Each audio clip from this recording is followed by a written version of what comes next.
I'm excited. We're like live. We're about to go live, and I got a lot of energy coming up right now because Cheri's busy reading a book. And so whenever she's done. We are often naked together in the mornings. That's true. Via selfie. Andy and I take our ugly selfies in the morning and send them to each other very often. So,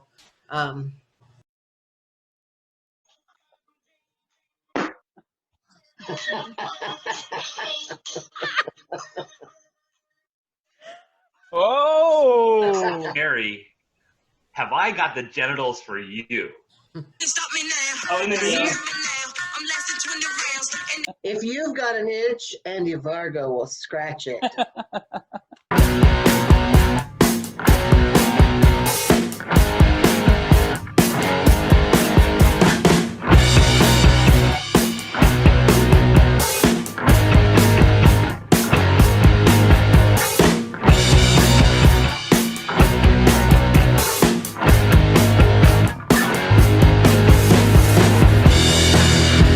Welcome to Scrutiny with Cheri and Andy.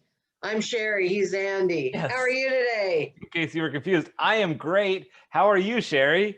I'm good. I'm excited. We're doing episode 4. We've made it to 4. A New Hope. Just yeah. I just had to explain to Cheri. Like the amount of oven mitts I need to wear when I'm putting dinner in the oven without a bra. Which is hilarious. Who's behind you? This is my good friend Sonia Morgan. Okay. She is one of the Real Housewives of New York City. Oh, okay. The new season started today, or not today, but this week, yesterday, whatever day. I watched it today. But we're talking about it today. And of We're course, going to talk about her a little bit with today. you, because who wouldn't have a blow-up doll of what? She's not a blow-up doll. She's a stand-up thingy. Oh, she's like you. She's a stand-up. Yeah.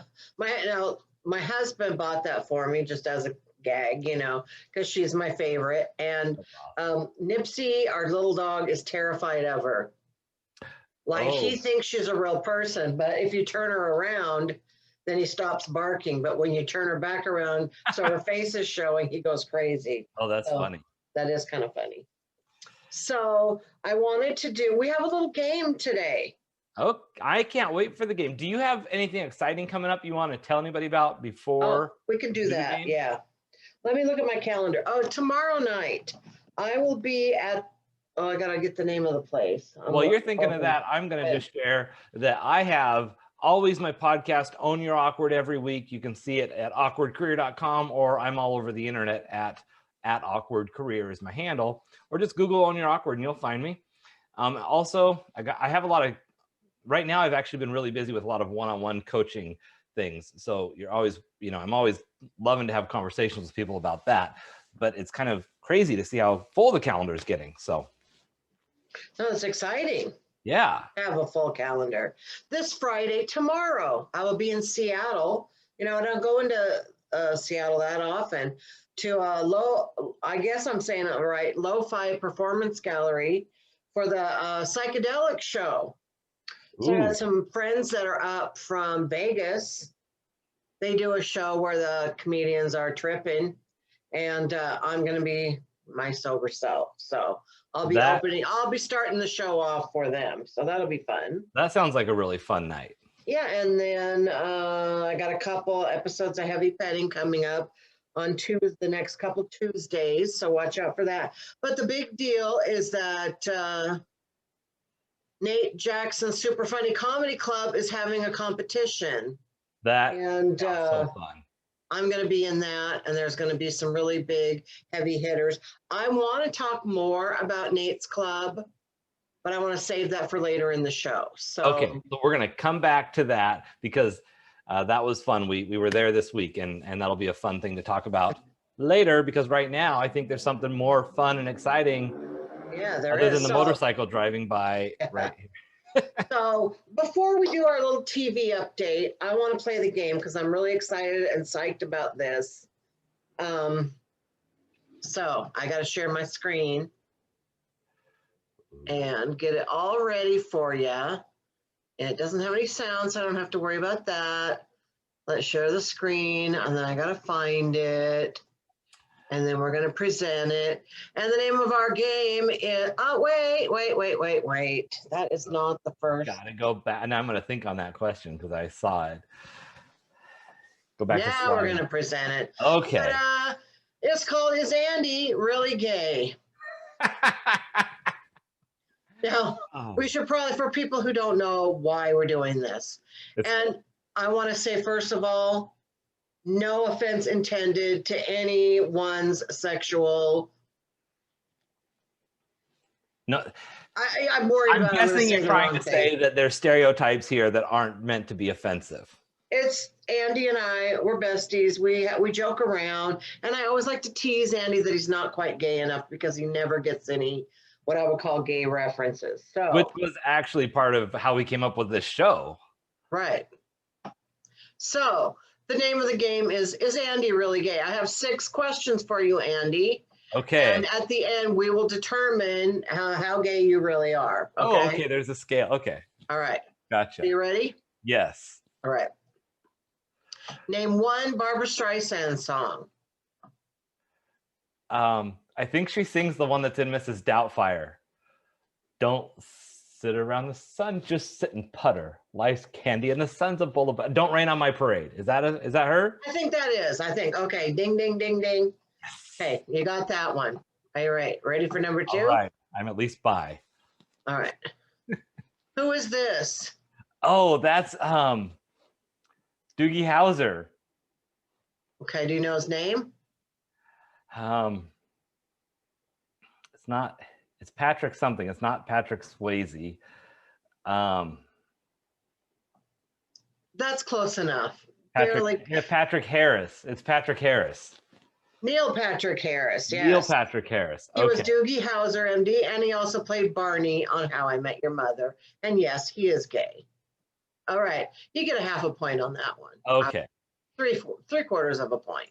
All right. All right. Question number 3. And I'm talking like back in the 80s, maybe early 90s. Right. When ear piercing were used to signify homosexuality, which ear was the gay ear? I always thought it was the right ear, but I don't know if that's correct. That is correct. Yes. In the right ear to indicate sexual preference. In a world where you couldn't dress flamboyantly, it was a very discreet signal. All right, good. You're doing good. You're pretty gay so far. See? Who is this? Well, that's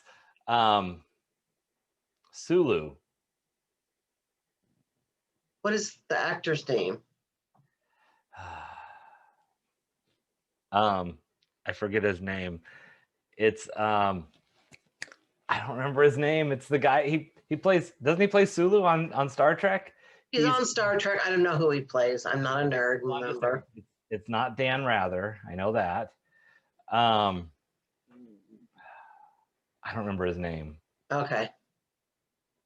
Oh yeah, George Takei. I think it's Takei, but I'm not positive. Yes, he's best known for his role in Star Trek, and yes, he is very gay. So you knew who he was from. Did you know that he was gay? I did know that he was gay, yes. Okay. I don't know, though. Not knowing his name, that's a half point. All right. Okay. What is the Vanguard Award? I have no idea what that is. I've never heard of the Vanguard Award. The GLAAD Vanguard Award is a special GLAAD Media Award presented by the Gay and Lesbian Alliance Against Defamation. And it is presented to a member of the entertainment community who is an ally, basically. Okay. The Vanguard Award. Because I used to have a retirement fund that was in Vanguard, and so I thought maybe it was 401k related, like 401 gay. But 401 gay. That's pretty good. All right. How often do you stare at my boobs? Oh, like every day. And I'm disappointed that your video is cut up to here, by the way. So like daily. Pretty darn often. There we go. See? All right. And so we're on the last question now. Okay. What is a glory hole? I don't know if I should answer this. I think it's in cornhole when you actually get 3 points in a row. It's called a glory hole. You know the game cornhole where you throw the bean bags? Okay, Yeah. I do know what that is, but I don't know that I should answer it. But it's basically it's used for pleasure where there's a hole in a wall and people do things, which I've never done or used. And oh my God, there's a picture. Yeah, There that's is a glory why hole. that doesn't Luckily. seem like a smart thing. Like But I don't I- even touch down when I So use the bathroom. I would pronounce, yes, you're gay. Oh, thank you for that's. I've been waiting for this all afternoon. Oh my God. I'm going to leave this up here for a while. Great. Thank you for that. All right. So that's the little game. At least my mouth is closed in that picture. I didn't have any pictures with your mouth open. I I'm looked. sure you looked. All right. I will stop sharing now so we can just look at us. Oh, well, that was fun. That is fun. Like, I don't know, as we go along, I'm sure there will be more questions that come up. Yes, you'll have to come up with more questions because I know you haven't. Oh my God. How much better that would be with a theme song and some graphics. I can see it getting big. And like we said earlier, when this show is going to be huge very quickly, and we're going to have a producer to do all that stuff. So that's going to be Can't exciting. wait. I can't wait to see it. Yeah, or we'll even take applications now because it's going to happen really quickly. Yeah. We'll take the applications now and we'll work it in, just know, intern turns into producer. That's how that works, right? Like That's true. but anyway, so that's Which brings me to our next thing, Sonia Morgan. Because Sonia Morgan from Real Housewives of New York City has this program at her house where she takes people from the college and has them work as interns for her. okay. And she just makes them like run her bath water and clean up dog poop and stuff like that. So what are they getting out of the intern? Just the Real life. Okay. What was she saying? She was teaching the girl how to run her bath today, and she was saying, I'm giving her real life experience. Okay, I guess, because the girl had never bathed before. Yeah. So it's a running kind of a gag Yeah. about Sonia's interns. So it's just funny that you said interns. But so maybe we could have a intern come over and run our bath. There you go. You say that like we bathe together. I can't even fit in the bathtub by myself. What are you talking about? If I could get my hot tub going again, we could bathe out there. There we go. And who knows? Because, I don't know if we've told everybody. I don't know if I've mentioned it, but we are going to Vegas this month. I don't know if anybody could not know that by now, but yes, we are going to Vegas, and who knows how big that. We're sharing a room, so who knows how big that bathtub could be. That's true. We're going to have a roll-in shower, but I think there's a bathtub in there too. So I've never seen them roll in a shower. Well, I'll roll in it and watch. You could watch. Oh, like you roll in the shower. They don't like roll a shower into the room like a portable shower. Yeah, they have a guy standing there with a hose. I'm just trying to show off my tattoo. Look at that. Oh, nice. Anyway, Real Housewives of New York City. Today, I'm just going to introduce you to the cast of Real Housewives of New York City. Remind everybody, I have never seen this show. I don't know anything about it other than what Cheri talks about, which you've never really told me much specifically. Oh, we're going to get to see. Yes, he's gay. That's great. I feel like I need a shower just after seeing that picture. I can't get rid of it for some reason. All right, I'm going to stop sharing. I got a hair in my mouth. Now I'm going to try and get rid of it when it's not on the screen. There, that's what worked. And then I can go back to you. Hey, we do need a producer. Well, you know what? Great chance to learn from a real life coach and a major up and coming comedian who's going from the major Northwest player to the national scene here pretty quick. So get in on the ground floor, folks. The Real Housewives. So this is the cast. Is it just the 5? Yes. And what happens is like they'll have 5 and then one person will quit and then they replace them. Oh, gotcha. Okay. And so the top 3 have been around kind of a while. Okay, the bottom 2 are newer. So Sonia, is that the one on the left? This is Sonia Morgan right here. Gotcha. Sonia was married to someone in the like Morgan family, like, you know, old money, JP Morgan. Oh, okay. Okay. So that's how like she got her money. Now these are all, they say real housewives, but they're rich housewives, right? Like this Right. isn't like we're doing our own laundry kind of thing. no, they live in the Upper East Side, or, you know, they go out to the Hamptons and, you know. Oh, yeah. But the fun thing about them and why I really like them is that they're really all just a bunch of drunks. Sonia drinks to excess. Okay. And I love when Sonia drinks because she takes off her clothes and flashes people and makes out with young guys and just all the stuff that I used to do when I was single. So All the stuff I still do. yeah, so I think we would really have a good time going out with Sonia Morgan. Now, have you let her know that we're going to be in Vegas and that it's your birthday and all that kind of stuff? No, but I probably should, because, you know, she'd want to come hang out with us. Yeah, everyone wants to party. So I think that needs to be made aware. And you can tag her. Feel free. I don't mind if you tag her in this episode. Oh, okay, thanks. Okay. Anyway, so this is Luann de Lesseps. Okay. She used to be married to a count. So they used to all call her the Countess. And she's very haughty, and she thinks that she thinks she's the shit, and she's really annoying to me. If she's still a housewife, though, are they all still married? So this is like a second. You know, I think they're actually they're all single now. Oh, okay. At this point. But, you know, you can't change the name of the brand when it's already been named. So I just wondered, like, does she count her husbands? Like, one husband, ha ha ha ha, two husbands. Sorry. But the funny thing about Luann is that she does cabaret-esque. Like and she sings these Okay. she sings these songs like total auto-tune. Money Can't Buy You Class is one of them. And she's just really full of herself. Then we have Ramona Singer here. Okay. She doesn't have it so much, but she used to have really crazy eyes.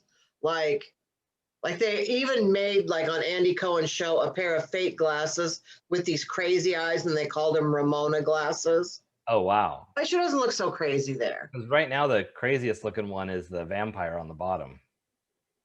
To me. Oh, okay. So Ramona, she kind of thinks she's classier than everyone, and we think she kind of fucks around a lot, but she's one of the types that pretends like she doesn't. You know what I mean? Mm-hmm. Okay. Oh, I didn't sleep with him. We're just friends. It's like bullshit, you know. Why would you assume that? Okay, gotcha. This is Leah McSweeney. Okay. This picture does not epitomize her at all. She's actually the most down to earth. The one that doesn't really have as much money as the other one. She's young. She's new. This is only her second season. Did you say her name was Leah? Uh-huh. Leah And she's pretty cool, but when she gets drunk, she's so obnoxious. Okay. Just so obnoxious. Like at first it's really fun, but then she just keeps going. She and Sonia kind of like, they don't know when to stop, you know. Okay. I mean, at least Luann, she just does stuff like falls into bushes and stuff like that. But these two, they take it all the way. Sonia peed in a pumpkin patch on camera, so you know. Okay. And then this is Ebony, the new one. She's a lawyer, and she's also a broadcaster, and seems really whip smart. And she's got like independent. First Black woman on the show. Okay. Which is weird for New York. Yeah, it's weird. Well, it's weird that, are you saying it's weird that they even have one on, or are you saying it's weird that this is the first time they've had one on? It's weird because there are a lot of Black people in New York. Yeah, that's what I was thinking you were saying. And then I was like, well, maybe I don't know enough about New York, but I was like, yeah, it's weird that seems weird that that's just now first, but I don't know how long the show has been on either. But I think it's just because these ladies all run in circles where there really weren't that many Black people, or they didn't hang out with them in their little clique. Okay. So anyway, so these are the Real Housewives. Oh, so these guys all hang out together a lot? Yeah, the big thing that they do is they go on vacations a lot. Okay, Oh, I let's thought go maybe to the this was a show. Hamptons. I thought maybe this was a show where they like hang out with one for a little bit and then switch to another and then show what's going on with the other, but weren't necessarily in the same circle. But they're all in the Well, same. They do that. They show their separate things, but then they also They try to get them together a lot because they fight a lot. Okay, fun. Okay. Not like fist fight, but screaming matches. No, it's fun. It sounds way more horrible than it is. It would drive me nuts, but okay. I don't think it would. I don't know, maybe it would. But they do enough fun stuff and they like cute guys, and so they're kind of whores and they wear beautiful clothes. It's fun. Okay, so It's very gay. you just watched a new episode. I did. And I'm not going to really talk about it. I don't want to go on and on and on. I just wanted to introduce the ladies for now. That'll be enough. Okay. All right. So Real Housewives of New York City. If you watch Real Housewives of New York City, anybody out there watching, let me know so we can, might tell me what you want to dish about. So is your favorite the first one that you have the cutout of? Yeah, she is. And has she been on the whole time, or are we on like a third or fourth rotation, or? She's been on for quite a while since I started watching it. She kind of reminds me of a young version of Grace. Grace. Frankie. What's her name? Jane Fonda. Uh-huh. In that picture, yeah. She reminds me of my friend Laura, and Laura doesn't like it. Oh. Because she doesn't really like Sonia. She doesn't like it when I say that, but I think it's just because Laura kind of gets crazy and goes after young guys when she's drunk too. So well, there you go. But I mean, who doesn't really? Any glass fits, hold it. So there's that. Okay, well that's fun. No other TV news except Big Ed is still in the relationship with that real pretty girl. This is Big Ed from 90 Day Fiance, The Single Life. And they had sex, and then they got in a fight. They actually did sleep together. Then they got in a fight after he introduced her to his daughter. Oh yeah. And the daughter's kind of, not very nice to her. And yeah, I thought about when to introduce a boyfriend to the kids, and there's that toss-up because I don't have one, so it's not even really a question. But like when it comes up, it's kind of like, when is that right? But you got to go into it having that thought before you ever get there. And one thing that's kind of weird, I'll go off on a little tangent here, but I only had one actual boyfriend since I came out, and it's been 5 years now. It doesn't mean since you came out or since you had the boyfriend? No, since I came out, I had one boyfriend.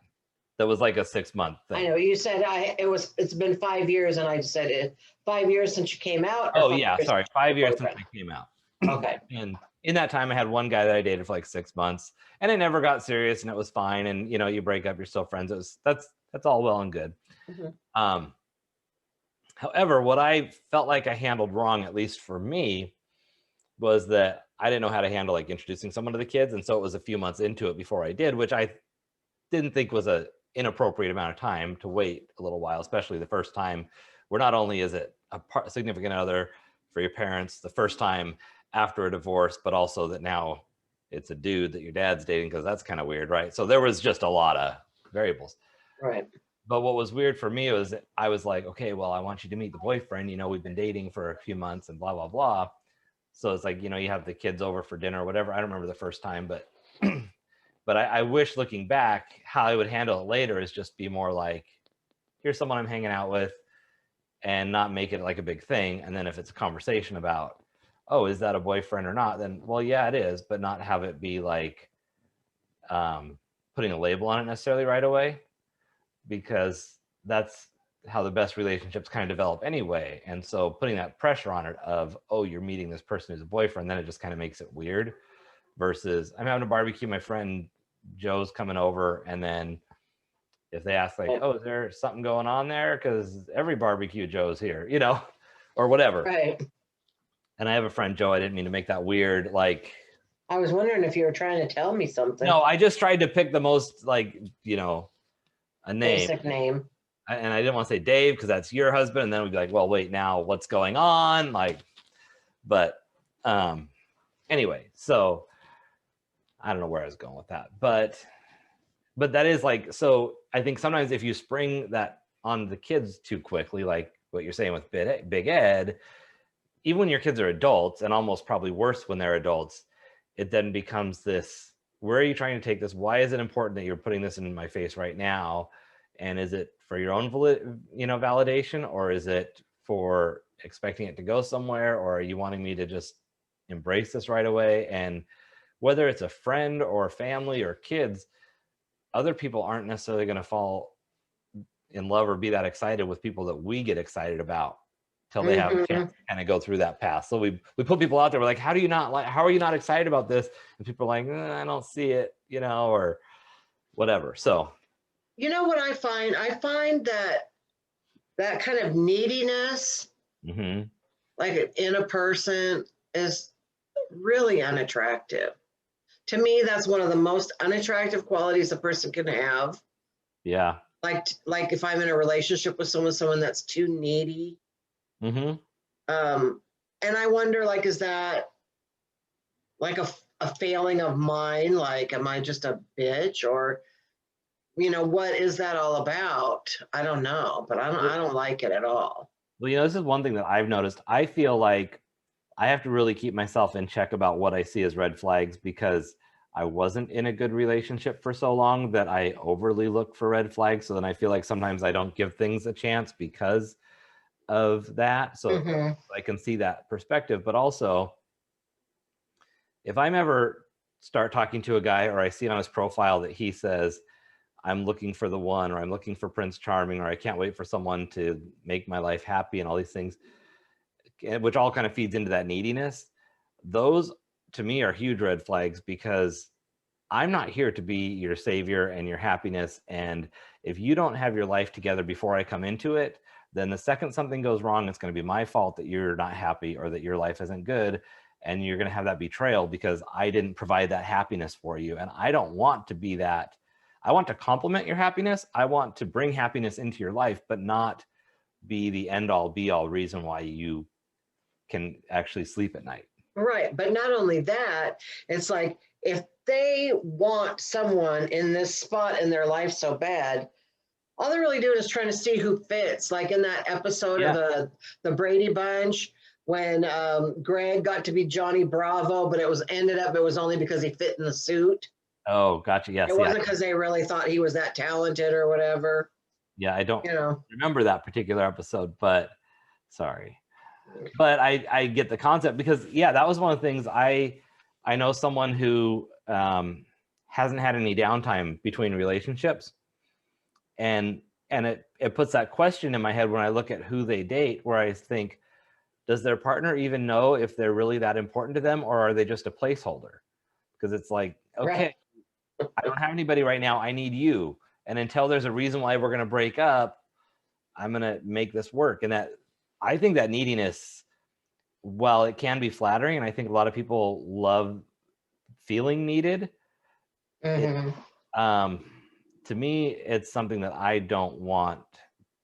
I stayed in a relationship for a long time because I was afraid the person couldn't cope without me, and that I didn't know how they would handle that. And so I feel like, to me, that's a huge red flag, and it's never the right reason to stay in a situation because you don't think the other person can move on well without you, because then you're actually not giving them the best of yourself, and you're actually not staying because you are, you fool yourself into saying that you're staying because you care for them, but you're really only staying because you're kind of guilty about the fact that you don't care for them as much, or that you've moved on. And so I think that neediness sucks you into that trap. So I don't think you're off the mark. I think there's a fine line between it being healthy and where they're making decisions because of it. Right. I mean, we all feel needy sometimes, I think. There are times when I feel needy, I sometimes have to like gauge with friendships. Like, am I bugging somebody too much? That's kind of why I like how like we text each other. Like I might text you or you might text me and I might be in bed and I just like, I'll answer him in the morning, you Right. know, and Yeah. vice versa. And so we go at our own pace or what is comfortable for us. Like, Right. yeah, I like that. And that's a healthy dynamic where you're not having to explain and I think that's one of the things that's important to realize is, are the people in your circle, whether it's a friend or a partner, are they making you have to defend why you are or are not available to support them at different times? And that's the level of neediness that is not helpful. It's much different to say, I could use a friend right now, I could use some help right now, can you give me some advice or answer this, versus, why weren't you there for me when I needed you? Now it's your fault that you weren't there. And it's like, a lot of times those people that are asking those type of questions are never considering the fact that you may have needed them just as much or more in that moment. It's like, I'm sorry, I was on the side of the freeway fixing a flat tire. Right. I'm sorry that I wasn't there to answer your call to give you advice about whether or not you should go home with this guy. Like, you know, but I just really hate people calling me on the phone at all. I know. For some reason, I have friends like that. Like you and Laura are just not phone answering friends. Well, for one thing, I get tired of holding something next to my head. Understandable. My arm gets, Yeah. I'm so lazy. I don't even want to hold my phone. But it's just like, and then there's noise and then I can't fart and just all that kind of stuff. It's like, it's just not worth it for me. Right. I can do this much better because also I got that ADD brain. I know I really do. And I can't concentrate just on one thing, just sitting there like that. So I remember the moment during COVID, during lockdown and stuff, where it was like, we're going to have to do video calls. And you're just like, okay, fine, I can handle video calls. But then it actually has worked out really nice, because even now where we have still seen each other the last 2 days in a row, it's still we nice. still do this. Yeah, it's nice. I like it. All right. We have seen each other 2 days in a row. So let's talk about that. Yes. Well, last night you crushed it headlining out at Cole Street, which is just one of my favorite rooms for a brewery and a bar show out in Enumclaw. But the night before was a big first, because it was the first open mic at Nate Jackson's Super Funny Comedy Club here in Tacoma, which That's right. it was my first time to go. It was the first open mic, and you got to close out that show as well, which was awesome. I know, I was excited because I went just thinking I was doing 5 minutes, and then somebody tells me you're closing out and you're doing 12 or doing 10, and then the list said 12. I was like, wow. So that was really exciting, like a little gift. Like, here's a little gift for you. So that was nice. And it was really good to see so many local comedians come out. The club is really nice. It's so nice. Yeah, they really thought of every detail. Mm-hmm. And you know, sorry, go ahead. No, go ahead, because as someone there for the first time. Well, the things that were neat for me was, I mean, the layout is really well. It's just anytime you build a business and you design it specifically the way you want, that's great, because, you know, you take a clean slate and it's, you know, they got the DJ in the corner, they got the staff there. But, you know, the biggest thing that I liked the most was that Nate, who is the owner and a national celebrity, sat through the show at the whole time and paid attention and watched the comedians, and that just, you know, and not that I know that he probably won't be able to be there every time giving that much attention to every open mic with everything he has going on, but to see him do it when he can, and to see him there for the first time, and to talk a little bit about the story of what his vision is and his mission for the club, and to get up and practice material afterwards, it was a lot of fun. It really was. Nate is hilarious, first of all. And I've performed there. I did a weekend there, and then I did another just one night feature there. So I've been there a few times, and he always listens to my set because he always says something about it afterwards, which is really nice because that doesn't always happen. A lot of times you're on stage and you feel like nobody's that works there is listening to you, you know, or anyone in power. Does anyone here even know Well, what I do? Well, and just to be clear, he didn't say something about your set. He did like a 3-minute bit about your set, tagging on, you know, some of your jokes, and it was fun and And awesome. it's always funny. Yeah. Yeah, and Well, fun. I mean, that's the thing. It was hilarious. he is hilarious. And he's on the NBC show Young Rock, you know, with The Rock. Nate plays Junkyard Dog, and they just got picked up for a season. Nice. So I guess that was, yeah, so that's really exciting for him. So I don't know. But anyway, I'm excited about the contest. One thing Nate said the other night was, I don't care about who you get along with, who you don't get along with, what clique you're in. All that matters is who's funny. Mm-hmm. And that felt so good to hear. Like, I love that, because in comedy, there is so much of the competition and the clique and the this and the that. And yeah, that was great to hear.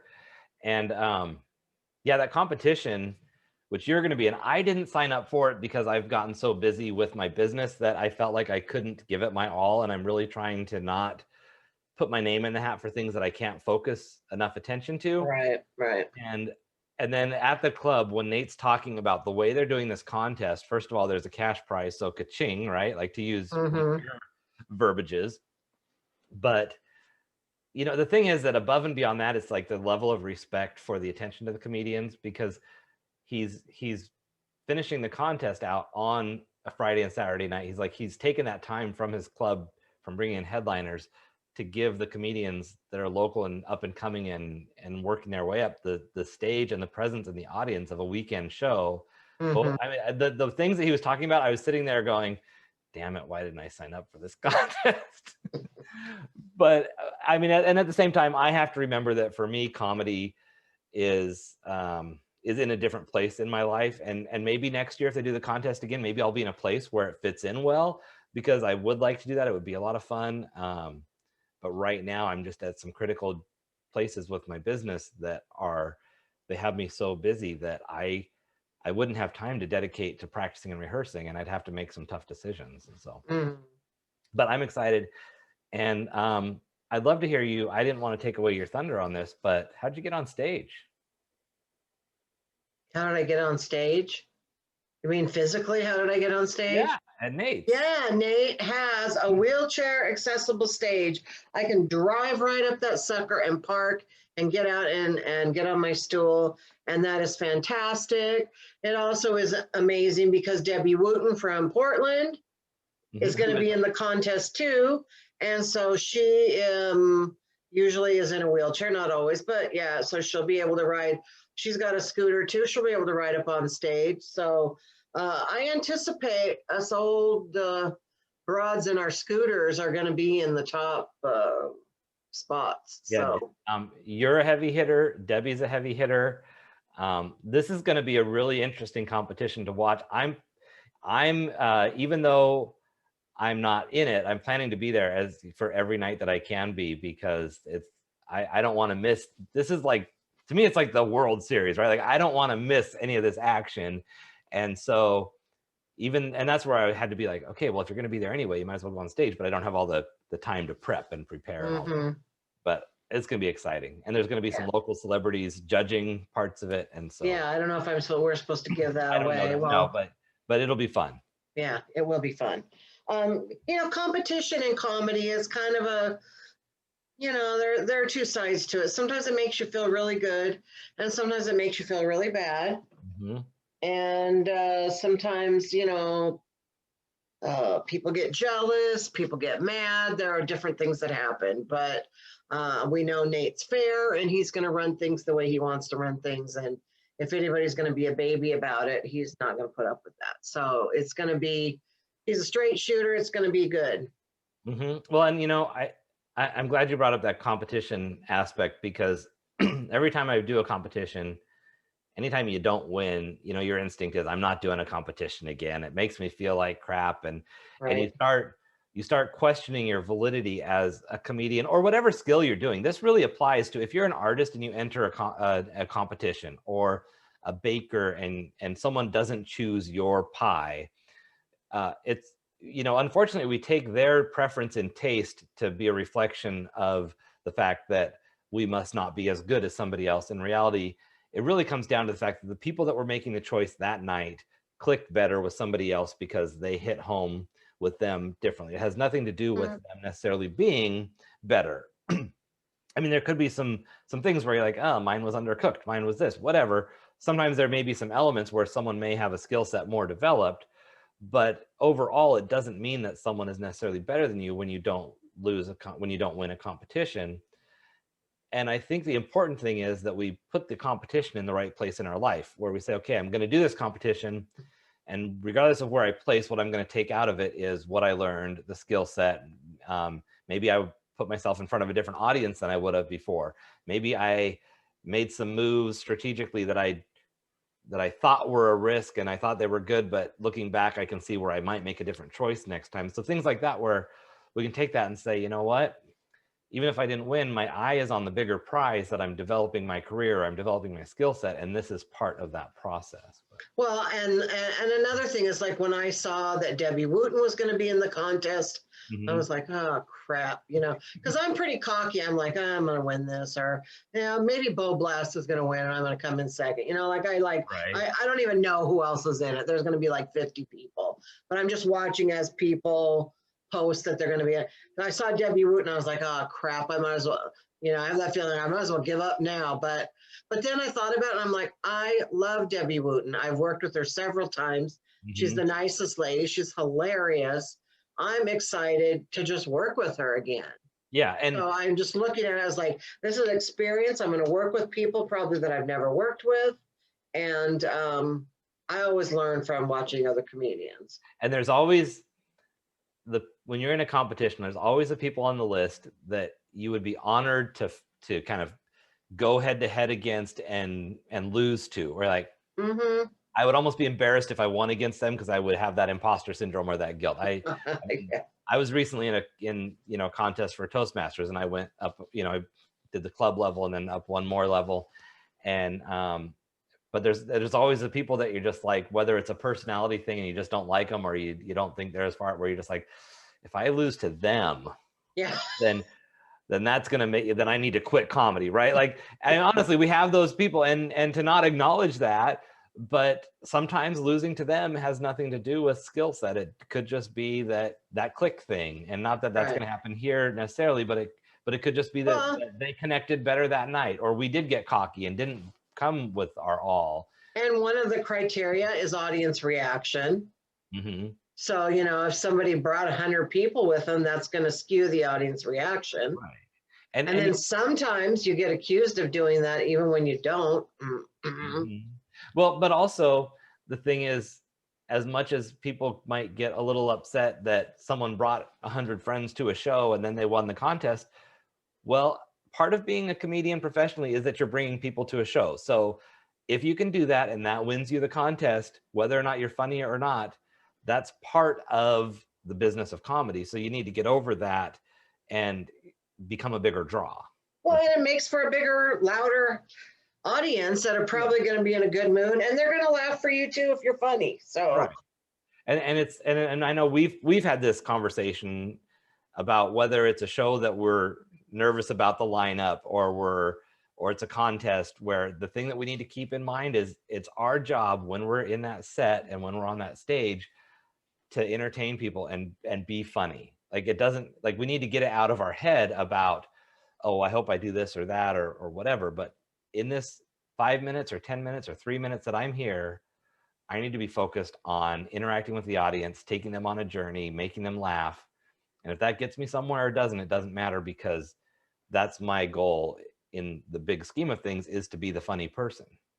Well, and every time you're in front of an audience, you might be doing the exact same jokes, but you've never done it with these exact same people sitting in these exact same seats that are in this particular mood tonight. And it's all about connecting with them. Right. And You know, and it's funny too, because like the other night at the open mic, I can think of 2 people that a year ago or more, I would have said that person is not funny at all. Mm-hmm. They should quit comedy. And they've gotten better enough to where I said, oh, there's some promise there. So right, and that's the thing is it's just like anything, you have to stick with it enough to keep doing it, and you have to take the wins as growth, and you have to take the losses as opportunities to remind ourselves that we can't get cocky and that we can't always have a good night. And I remember when I was starting out, and you know, people would make comments about you're not really a comedian until you've bombed and that kind of thing. And I was like, well, when am I going to bomb? When am I going to bomb? And then I looked back and I was like, I didn't realize how many times I was bombing and not realizing it, you know, because you're like hearing some laughter. But there were a couple times where I really felt like I was like, oh God, that was quiet. And but that's where the growth comes in, and that's where you learn how to work through those situations. the growth doesn't come in though until you realize that you're bombing. Yeah, exactly. Yeah. I just read an article about this today. It was really interesting because it was because I was looking up laughs per minute. There's a formula of laughs per minute, like how many laughs per minute. Let's see if I still have it up while I'm just talking. When I started, while you're looking that up, someone told me that at an open mic, it was good if you could get 3 laughs per minute. And I remember after every set, I would play back my audio recording and I would count the laughs per minute, and I would judge myself based on, did I get to that 3 mark? Right. And there were times where I felt better, and there were times where I was like, ugh. So a decent punchline frequency, according to this article, is 4 to 6 plus punchlines each minute. So you should meet or exceed an average of 18 seconds of audience laughter. So in this article, they were saying that oftentimes people just are counting how many times people laugh. And if it's just one asshole in the back going, ha ha, they count that. Right. So it should be 18 seconds per minute that people are laughing. So a prolonged, that's an average. Yeah. So prolonged laughing is what you want. Interesting. And so I recorded my set from last night, and I'm excited and nervous to go sit down and figure it out. Because last time I did this, I got pretty good scores, but you know, it's kind of an up and down thing. But I would encourage all young comedians to record their sets and see how many laughs per minute. Do you have 18 seconds of laughs per minute? And I think that's a really good point. Yeah, you do it. Figure out how to do it. Yeah, and you do need to go back and listen, because if you're not listening, as uncomfortable as it feels, or as weird as it feels, or as cocky as you might be that you don't need to, that's where you're going to actually see. Because there are jokes that I listen to, and I realized I was saying part of the joke that I felt like was part of the setup, but people were laughing at that piece of the joke, and I realized that I needed to stop, let people laugh before I finished the joke, because there was a punchline I wasn't realizing. Right. And then people weren't getting the punchline, and I was ready to walk away from the joke because I wasn't getting much of a laugh at the punchline, but it's because I was talking over the laughter of the first laugh, and I had to be comfortable with pausing for the silence, letting them laugh. There's a line where I say, I'm just 2 village people away from celibacy for life. But and that's the funny part. What I thought was the celibacy for life was the punchline, but people would always start laughing after I said, I'm just 2 people away. And if I pause and let them laugh, because a lot of people already know where I'm going. That's what's happening there, is they've already caught up to you. Yeah. And then I need to finish the joke, but it's like I was giving up on that laugh and then ruining the next laugh. But I wouldn't have caught that if I didn't listen back to the tape and realize, oh, people are laughing there and I'm not shutting up. Well, sometimes in some jokes, people laugh where it's not even supposed to be funny. So for example, my exercise bike joke. Right. Where I say I'm married, and a lot of times people laugh right there. Yeah, and they did last night. I say someone tried to give me an exercise bike, and I said, no thanks, I'm married. And then people would start to laugh there, and then it would ruin my punchline. So now I stop there, And sometimes then they don't laugh and they're probably wondering why I stopped there. But I do pause there because that's not my punchline. And when you do pause there, it doesn't ruin the joke when people don't laugh. It just slows it. I know they're wondering, like, what does that have to, and then they get it when I do the punchline. I do want to come back to how you said how important it is for people to know they're bombing or to even pay attention, because that's one thing that becomes a problem when there are clicks with comedy or when there are people getting booked from friends and stuff, because unfortunately, if you're getting booked for shows because you're nice and you're easy to work with and all these things, but you're really not that funny, that continually getting booked leads you to believe that you are funny than you are. Kind of like when Simon Cowell's like, your friends have not done you any favors by telling you you're good, and now you're hearing it on national TV. But unfortunately, if you don't do the work to slow down and listen, then you might be being fed the idea that you're doing better than you are. And that's not to say give up. It's to say, slow down, listen to the recordings and do the work so that you can be funnier. Because if you already have that outlet where you're getting booked and you do that work, then you'll be well ahead of everybody else. And my biggest piece of advice is to go through your jokes. And if you don't need the word, cross it out. If that word is unnecessary, if those 3 sentences don't really matter, you might feel like they matter because you wrote them and they're your babies. Right. But sometimes those suckers have got to go. And that's why a lot of comedians will practice. Well, Twitter used to be a lot smaller that you could type, so you could try to get the joke out. So many characters, yeah. You have to squeeze it down. One way that I sometimes practice that now is on Facebook. When you can only type so many characters before it stops using the colored background and switches to a long form text.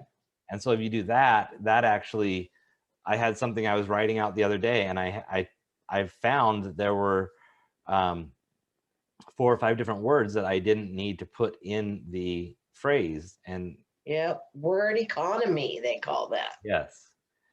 So all right. We could talk about comedy for hours because it's what we do. We could. So that was our relationship. That was our relationship talk today, was our relationship with comedy. And we could and do talk about it for hours. We've already talked about where we're going to be. We've talked about the Housewives. We figured out I'm just gay enough. Just barely gay enough, yeah. I'm going to head out tonight and go to Nate's Club. Woot, woot. Watch, it's Brett Ernst tonight. I don't know him. All right. But I'm going to go watch. I always like to go watch. I always have a good time there. And that's my plan for the evening. So. Oh, and that's the other cool thing at that club. There is a booth built just for the comedians to hang out in. Well, it's Nate's little area, but yeah, a lot of the comedians go there and watch, and sometimes they put me at a table, sometimes I sit there, we'll see where they put me, but I'm excited. I like going there, so it'll be fun. And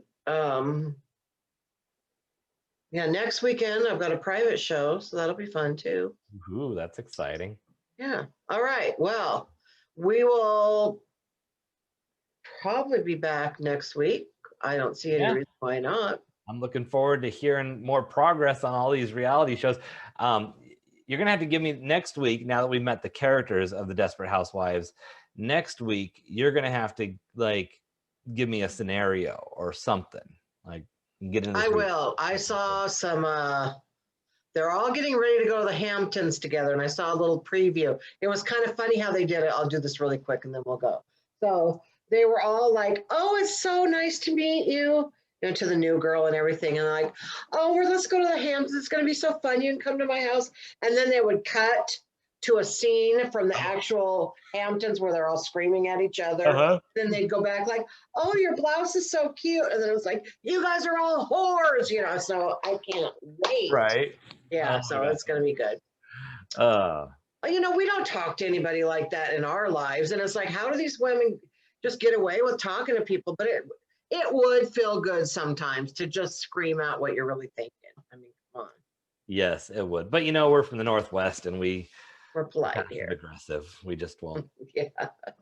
We just get together and we talk shit behind their backs. All right. Thanks to everybody that's here. If you have any show ideas or any gay questions you want to ask Andy, it's Scrutiny with Cheri and Andy at gmail.com. I check it occasionally. So yeah.